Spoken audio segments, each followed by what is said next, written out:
Hello, Aquarius. Thank you for joining me for your September monthly forecast for the Sun or the Ascendant. I am sorry to be delivering this a little late. This month is going to have some very notable action for our zodiac sign, not least that Mars returns to Aquarius on the 12th. That's something to really celebrate. But it isn't going to return here without some sparks, because it is going to be squaring up to Uranus once more, the modern ruler of Aquarius. And of course, Uranus and Mars have been in conflict pretty well consistently since the second week of May. Mars in your zodiac sign and mine is about taking the initiative. It's about being on the front foot. It's about living in the moment. It's about going on instinct a lot more. It's a very physical aspect. So you may want to test yourself out with some kind of challenge. You may want to put new energy into an ongoing strand or start something afresh. But with Uranus in the sector of home and the family, something can be uncertain, unstable around this part of life. Maybe youngsters leave home, some of us come back. If you share your accommodation, there could be changes.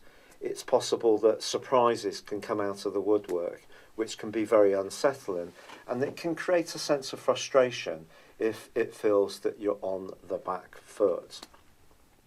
But of course, Uranus is not the only ruler of Aquarius. Saturn is the traditional ruler of Aquarius, and that's been in retrograde for 5.5 months by the time we reach the 6th of this month. Now, the great news, and I certainly will try to have some kind of celebration at this moment, is that on the 6th, Saturn finally ends that rewind.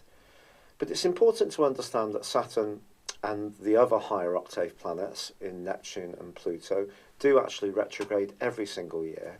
It's not something that is unique to 2018.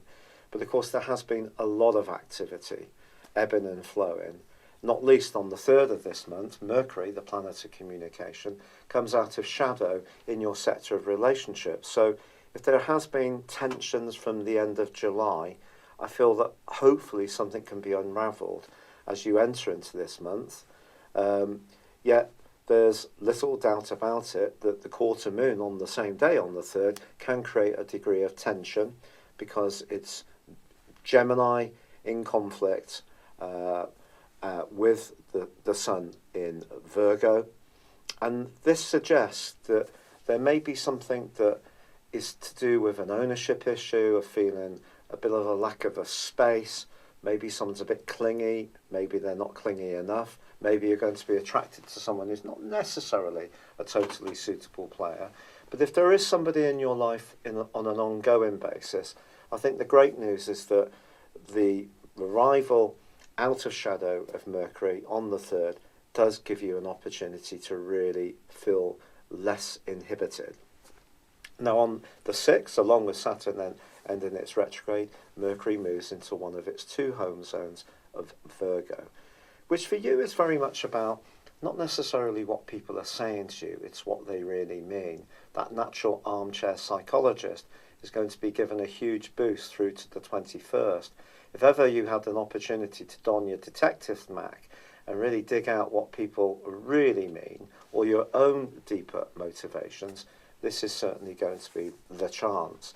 There's also a fabulous new moon on the 9th, which is an opportunity to recharge your financial resources, especially if you're entrepreneurial, have a business, or want to take something that's an occupational hobby into something a little bit more substantive, or if you work in a business, to be given extra responsibilities, or perhaps raise funding, or perhaps get a loan to get a big ticket addition to your property, or buy a motor vehicle. These kind of things can be boosted by this particular new moon because it interacts superbly with Jupiter and Pluto, which are very fortunate for you still for 3 weeks this month.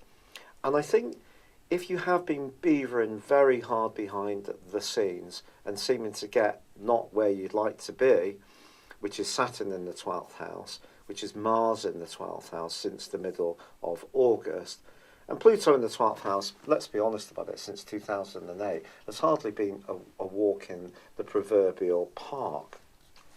But this particular aspect, with Jupiter high in the sky in a very visible location, suggests that even if you're not purposefully looking for greater recognition, it could come to you and a slice of fortune can unfold. And this is going to be boosted by the arrival of Venus in the sign of Scorpio on the 9th too. Now Venus in Scorpio can add to your powers of diplomacy through to the end of this month. Even if you're someone who dislikes the kind of superficial bonhomie that goes on in business and life, because as you can imagine as an Aquarius, I'm not so keen on it myself. There are times when it is important to play the game a little bit, to adhere to people's expectations. So if you're dealing with corporate people or a particularly traditional type of employer or employee, or you need to cultivate a relationship with your in-laws, for example, if you meet somebody new, Venus in Scorpio can certainly be an asset. But ironically, it is clashing with Mars from the 11th through to the 24th. But it actually forges a great link with Saturn through to the 17th. So how does this play out? I think essentially, don't try too hard around any relationship. You are an absolute individual. It's the most adorable thing of all Aquarius people when we're living in our own power. But also, it's important as an Aquarius to understand the duality of Aquarius-ness. Because of the traditionality of Saturn, there's also that other side of us that likes to stick with what we know. There's not particularly futuristic, can actually wear that same pair of slippers for year on end, even if they're falling to pieces, and can be a bit fixed in our approaches. Not always the innovative person that many astrologers say that we are. It is a split dimension. And I think at the heart of this month, therefore, there may be an opportunity to be very authentic in yourself, but actually jar with someone that perhaps you do need to have on side, or there's the chance to just be a bit more traditional, and actually you can receive quite a leg up in your hopes and aspirations. Now the 22nd is really exciting because Mercury moves into Libra, and it's followed by the Sun on the 23rd. This is all about being much more adventurous, much more outgoing. And if things have been a bit heavy around your situation, especially with all that stuff going on in the 12th house, this is a chance to kick back and, be a bit more free-spirited, spontaneous, travel, take up some new interests, watch some different TV programs, listen to music that you wouldn't usually perhaps be attracted to, talk to different people from different cultural backgrounds. Could be very stimulating to you. But there's no doubt about it that the full moon, which occurs on the 24th, is really quite challenging because it occurs in the sign of Aries, which is how you think, it's how you communicate. It's about your immediate way of communicating. So it's about your lower consciousness around communicating. The higher consciousness is the 9th house, where the Sun and, of course, Mercury have moved into. So there could be a situation where you blurt something out in the latter part of this month in a defensive way, or someone challenges you about an element of your nature that you're not so conscious of, and it could prove to be rather wounding. But the wonderful thing about Aquarius people is that absolute idea that the truth is really what it's all about. Even if sometimes that's difficult to swallow, difficult to accept the more challenging parts of our own nature. Essentially, I think an Aquarius in power is truthful. And this is Robbie Williams, if you're interested in pop icons. It's Mourinho, if you're interested in British soccer. A difficult character, but he has his truth. And towards the end of this month, some kind of truth, elemental truth, is going to be needed to be forged. It could be that there's going to be some kind of agreement that you're working on, some kind of travel plan, some kind of higher educational situation, training of some kind, or you sharing great ideas of your own. But some kind of expansion is threaded through this, but not without Saturn there in that woundingly difficult 12th house, where it's going to be for the next year and 3/4. Just calling out every weakness and flaw and vulnerability within you and within me. Just be mindful of it.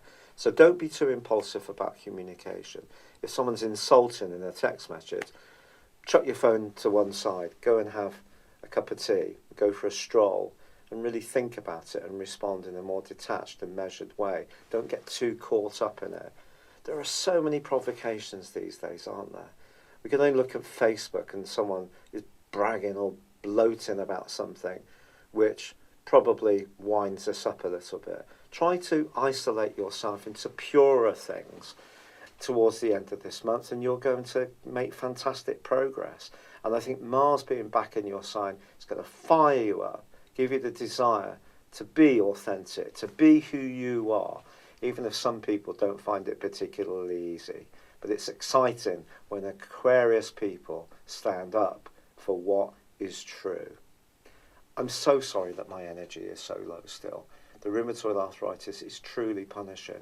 I'm very grateful for all the tremendously kind suggestions and encouragements that have been sent in. Thank you sincerely.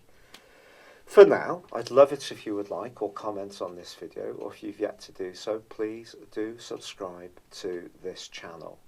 Thank you. Hello, thank you so much for watching my video. I'd love you to join me at my Horoscope Ace app. You can find this at www.horoscope-ace.com. You can use it through Android, iOS, Apple or Facebook. Check out your ascendant or your moon sign, or download your free birth chart. There's all your favourite videos, plus there are daily, weekly, monthly and yearly horoscopes for general, love, Chinese and Indian astrology. If your passion is tarot, there's my brilliant 3-card money or love tarot readings too. And it's all there at www.horoscope-ace.com. Thank you.